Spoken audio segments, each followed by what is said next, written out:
જય કુખાન મેડીમાં માતાજીએ કુલદેવીમાં વિશે શું કીધું તે આપણે આ પ્રવચનમાં જોશું. જય કુખાન મેડીમ. અને આ બધું કર્યા વગર કશું નહીં થાય. એમને એમ નહીં મળવાનો આશીર્વાદ. ભૂલી જજો હો. આશા ના રાખતા અહીં કે જાદુ મંતર નહીં. આ બધું કરવું પડશે તારે થાય. મારી વસ્તી આ બધું જાળવ્યું છે તારે આવી માતા બોલું છું. થોડું તો જાળવી રાખો, થોડું તો કરી જો. અનુભવ થઈ જશે કે માતાનો વાલ ને પ્રેમ ને એનું સુખ આલેલું ચેવું હોય છે. હજુ અનુભવ નહીં ગોડાવો, અનુભવ નહીં. વિચાર કરો ને વસ્તુ હાજર કરે ને માતા કહેવાય. એના પ્રાર્થના કરવાની ના આવે, ખાલી વિચાર આવે ને મનમાં મારા ખાવું છે તો એ જ વસ્તુ તમને લાઈન કોકને નિમિત્ત બનાવીને ખવડાવ. લે દીકરા તું વિચારતો તો કે મારે આઈસ્ક્રીમ ખાવો છે, કે લે આઈસ્ક્રીમ. અને અનુભવ થયા છે જેટલા નહીં. વિચાર આવે કે મારા હારું હોટલમાં જ ખાવું, પૈસા નહીં. ખાલી મનથી વિચાર કરી છે થોડો જીવ બારણ કરવા હોટલમાં ખાવાની ઈચ્છા, પણ પૈસા નહીં. આપે રૂપે કોઈ મિત્રનો તમારો ફોન આવ્યો કે લે હેડ ખાધું તો કે ના નહીં ખાધું, લે હેડતા આપણે હોટલમાં જમવા. તો તમારે એવું નહીં વિચારવાનું કે મિત્ર લઈ જાઓ. ના, હું મેલડી માતા આવું, લે હેડ ખવડાવું. તો આટલું સુધી સંભાળ રાખું પછી બીજી ચો વાત રહી કહો.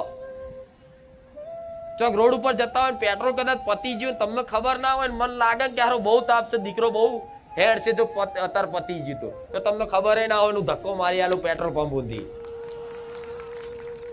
આવી સંભાળ રાખે માં. તો વિચારો આવો પ્રેમ કરતી થઈ જાય તો તમે ભૂલો. તમને એવું લાગે કે દુનિયા લૂંટાઈ જતી લૂંટાઈ જવા દે, દુનિયા છોડી દેતી છોડી દેવા દે. કાકા કુટુંબ નહીં હોય, મોમા મોહાર નહીં હોય, મારો પરિવારે કદાચ મને સાથ નહીં આલે, પણ મારી માં જ મારી જોડે છે. અને એ છે તો પરિવારે છે, કુટુંબ છે, સમાજ છે, દુનિયા છે. આજ હું માતા છું, તારે મારી વસ્તીનું આજે દુનિયા થાય છે ને. હું માતા ના હોત તો આજ મારી વસ્તી રખડતી હોત રોડ ઉપર. એમનો કોઈ ચાનોય ભાવ ના પૂછે. આજે આવો આવો ને આવકારા મળે તો કોના મળે છે? મારા મેરડીના નામ ના મળે છે ને. એવી રીતે તમારી માં જો તમારી જોડે પક્ષમાં રહી જાય ને તો ભલે મનથી એવું રાખવાનું કે આ એક મારા નહીં, મારી માં જ મારી છે.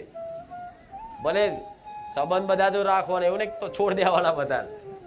પણ દુઃખ પડશે ને ત્યારે કોઈ તમારી દુઃખની કદર કરવા વાળું હોતું છેલ્લે બધા સાથ છોડી દે છે. છોડી દેશે ને, છોડી દીધા એટલે તો આયા છે માથે પડવા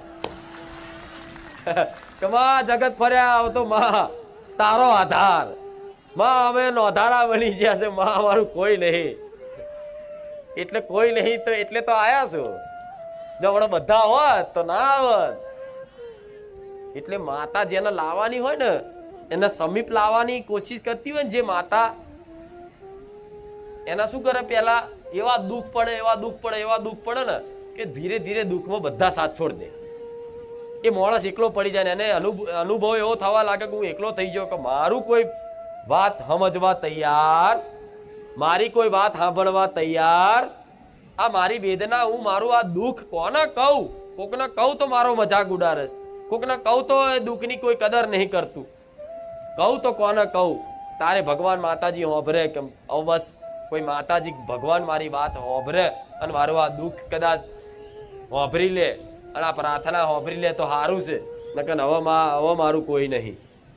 તો માતા હાથે કરીને જ આ દુઃખ આવે ને તારે બધા સંબંધ તૂટી જાય. અત્યારે તમારે એવા જ છે, કોઈ બોલાવવા વાળું નહીં હોય, કોઈ ભાવ પૂછવા વાળું નહીં હોય, બોલાવતા છે તો ખાલી નોમના. એટલે અહીંયા આવ્યા છો ને તો જોજો જેમ જેમ મારી સમીપ આવશો ને એમ દુનિયા બોલાવતી થશે. થાય છે ને, અનુભવ હશે જ બધાનો.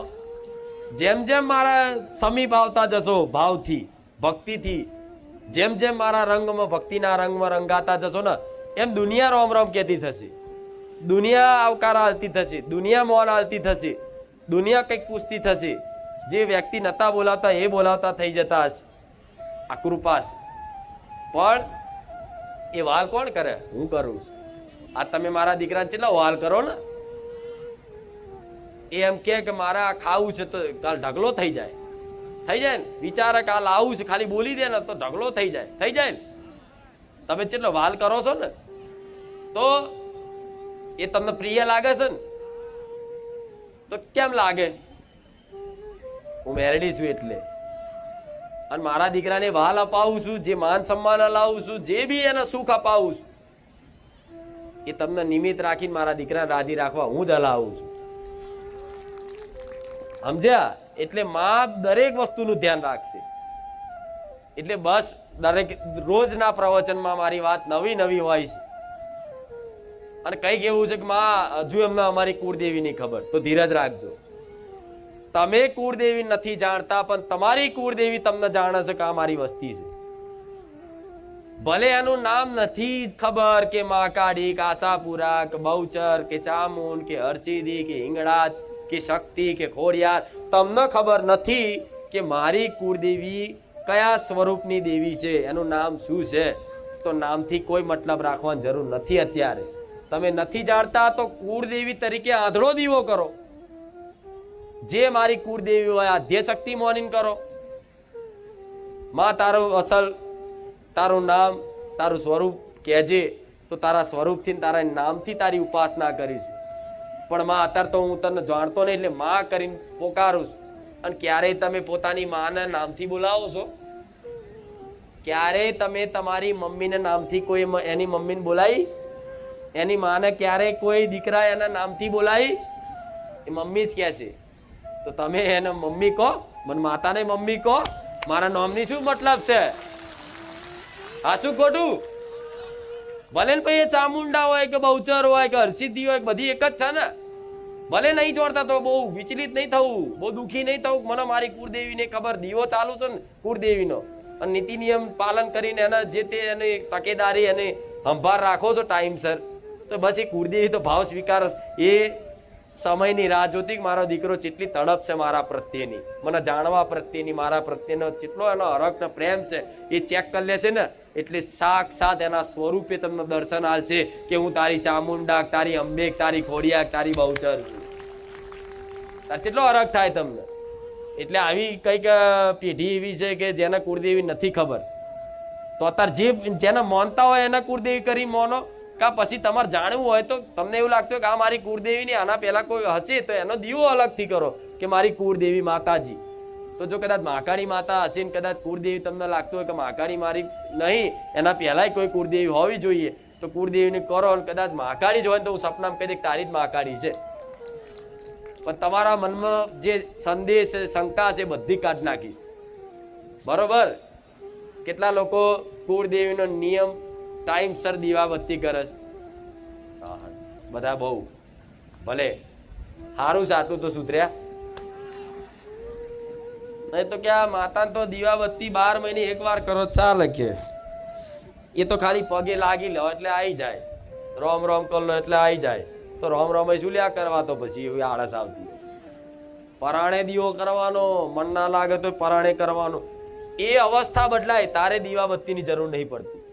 ગયા રવિવાર કીધું હતું ને પ્રવચન, એ અવસ્થા હોય, એક ભક્તિની એક અવસ્થા હોય. જેમ જેમ જેમ જેમ ભાવ ભક્તિ વધતી જાય ને એમ એમ અવસ્થા મનની બદલાતી જાય. પછી તમને દીવામાં નહીં, ફોટામાં નહીં, દુનિયામાં બધી જગ્યાએ સત અસત દરેક વસ્તુમાં તમારી કુળદેવી દેખાતી થઈ જાય. એવી દ્રષ્ટિ થાય ત્યારે તમારે દીવાબત્તીની જરૂર પડે. પણ અત્યારે ક્યાં માતા દેખાય જ બધી જગ્યાએ તમને? બોલો, હું તો કહીશ બધામાં મારો વાસ છે, બધામાં મારો વાસ. અને મારો મેલડીનો તો મારા ભાવિક ભક્તોમાં વિશેષ મારો એમના હૃદયમાં મારો વાસ છે. તમારા હૃદયમાં મારો મેલડીનો વિશેષ વાસ છે. જો તમારા હૃદયમાં હું મેલડી બેઠી હોય તો તમારી કોઈ સેવા કરે, અર્થાત મારી સેવા કરી બરાબર. તમને કોઈ ભાવ આલે, તમને કોઈ ભાવ પૂછે, તમારો કોઈક આદર કરે, તમારું કોઈક સન્માન જાળવે, તો મારું મેલડીનું સન્માન જાળવી બરાબર છે. હા, શું ખોટું? તમને તમારી આત્માને કોઈક ઠેસ પહોંચાડે, મારી મેલડીની ઠેસ પહોંચે. તમે દુઃખી થતું, મેલડી દુઃખી થવું.